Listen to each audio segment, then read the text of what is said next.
May nababasa akong mga, tag dito, mga FB page na they are promoting negativity, they're comparing others, 'di ba?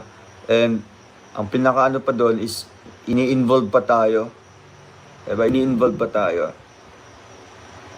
Yung kanyang content doon is doon sa kabila, pero yung pangalan niya nag-i-stick pa rin sa dating community. 'Di ba? Ano bang tawag doon? Buti sana kung puro papuri yung mga comment doon. Pero yun nga, dinudurog tayo sa Comsec. Pero it doesn't matter. Pero I highly encourage lang po sa admin nun. Diba? Sa admin ng page na yun. Diba? Maging professional. No? Maging educated sa pag-post. No? Maging yung mga relevant na pinopost mo ba? Hindi yung nagka-create ng bashing.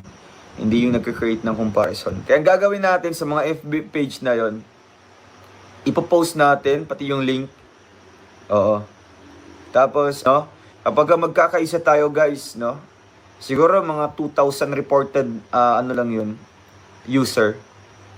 Diba? Diba? 2,000 or 1,000 user na magre-report sa page na yon. Automatically, guys, mati-take down na po yun. Kahit ilang followers ka pa. Siguro maliit pa naman yung followers nun, yung mga pages na nag-encourage ng ano ba, ng mga negativity or mga negative comment. Ganun lang kadali, guys, kasi maging responsible tayo once you are the admin of that page. Maging responsible ka, no? Maging ano ka ba, sensitive sa lahat ng pinopost mo. It doesn't mean na hindi ka nakikita na ikaw yung admin dyan. Pwede ka nang gumawa ng mga comparison ng mga content. Pwede ka nang gumawa ng mga negative na mga content. No?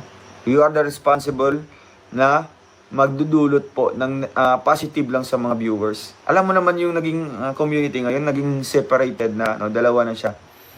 So ikaw na may matinong kaisipan, dapat marunong ka mag-sense kung ibabash ba si Roel dito or ibabash ba yung kabila, ganun. Diba? Please subscribe, Role of Malalag. Racial Morales.